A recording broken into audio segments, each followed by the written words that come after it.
অহংকার হলো মানুষের পতনের মূল কারণ। হ্যালো বন্ধুরা, আমি রিঙ্কুর চ্যানেলে তোমাদের সকলকে জানাই স্বাগত। নতুন একটা দিন, নতুন একটা সকাল, আবারও চলে এলাম ছোট্ট একটা ব্লগ নিয়ে। আশা করছি তোমাদের একটু হলেও ভালো লাগবে। তো ঘুম থেকে উঠে ফ্রেশ হয়ে সোজা চলে এসেছি রান্নাঘরে। আর রান্নাঘরে এসে প্রথমেই যে কাজটা আমি প্রত্যেক দিন করে থাকি, গ্যাস পরিষ্কার করে নেওয়া আর স্ল্যাবটাও ভালোভাবে মুছে নেওয়া। আর এই কাজটা আমি প্রত্যেক দিন করি। আর রাত্রেবেলায়ও একবার মুছে রাখি, তবুও সকালবেলা রান্না করার আগে, মানে সকালে টিফিন করার আগে আমি গ্যাসটা মুছেই নিই। তো তারপরে বন্ধুরা, এখন যা গরম পড়েছে, প্রচণ্ড গরম পড়েছে, তো কাজ করতে করতে গলা শুকিয়ে গেছে, তাই একটু ঠান্ডা ঠান্ডা জল খেয়ে নিই। তো ফ্রিজ থেকে জল এনেছিলাম, খুবই ঠান্ডা জল ছিল, তো ওই জন্য আমি একটু গরম জল মিশিয়ে নিচ্ছি।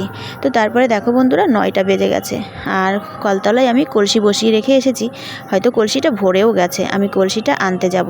তো কলসি নিয়ে যখন আমি জল নিয়ে আসি, তো তখন এতটা যে অন্ধকার হয়ে গেছে ভেতরে, মানে রুমের ভেতরে, আমি বুঝতে পারিনি। যখন আমি ভিডিওটা এডিটিং করছিলাম তখন আমি দেখতে পেলাম।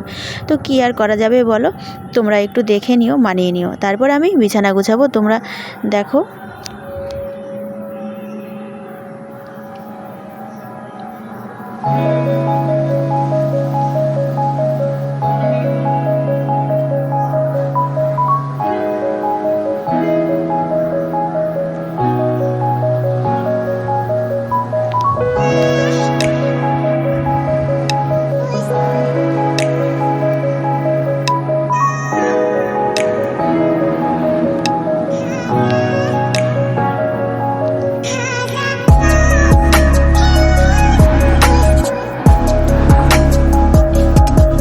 আমার হাজব্যান্ড গিয়েছিল বাজারে মাছ আনতে গিয়ে দুটো কাঁচকলা এনেছে।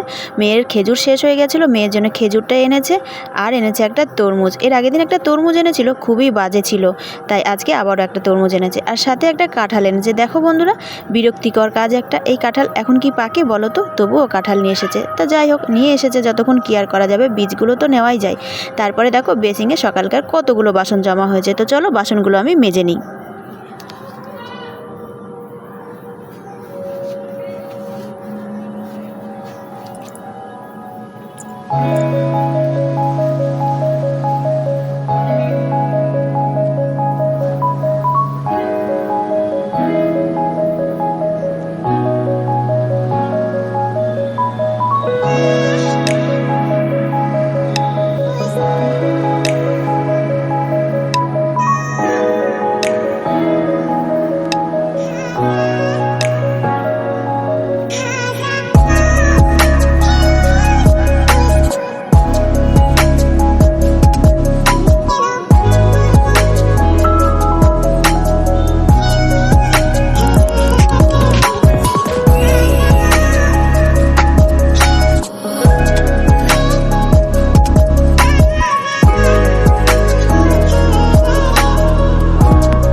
এবার আমি চলে এলাম দুপুরে রান্নাবান্না নিয়ে।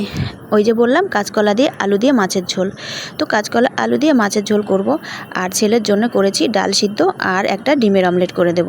ব্যাস, আজকের মতন এইটুকুই রান্নাবান্না আমার। বেশি কিছু করব না, কারণ প্রচণ্ড গরম পড়েছে, গ্যাসের কাছে একদমই দাঁড়িয়ে রান্না করতে পারছি না, এতটাই গরম লাগছে। তো চলো, আমার রান্নাটা হয়ে গেছে, তো একবার রান্নার শেষে তোমাদের দেখিয়ে দিলাম। তো দেখে নাও কেমন হয়েছে। তো তারপরে মানে স্নান খাওয়া দাওয়া পুজো সেরে ব্যাস আর কোনো কাজ ছিল না। তো লাস্টে আমি তোমাদের দেখাবো রাত্রেবেলায় মানে কালকের ভিডিও এটা। কালকে রাতে যখন বিদ্যুৎ চমকাচ্ছিল তো সেটাই একটু আর কি ভিডিও করে নিয়েছি। আর রাত্রেবেলায় যে আমার ছাদে ছিলাম আর ছাদের মানে রাত্রেবেলায় যে পরিবেশটা লাগছিল না, তো সেটাই আমি তোমাদের একটু দেখিয়ে দিলাম। তো চলো আজকের মতন ভিডিওটা আমার এখানেই শেষ করছি। তোমাদের যদি কোথাও আমার এই ভিডিওর কোনো অংশ একটু ভালো লেগে থাকে তাহলে অবশ্যই একটা লাইক কমেন্ট করে দিও। কেমন হয়েছে ভিডিওটা অবশ্যই লাইক কমেন্টের মাধ্যমে জানিয়ে দিও। তো চলো আজকের মতন টাটা বাই বাই। তোমাদের কেমন লাগলো অবশ্যই আমাকে জানিও।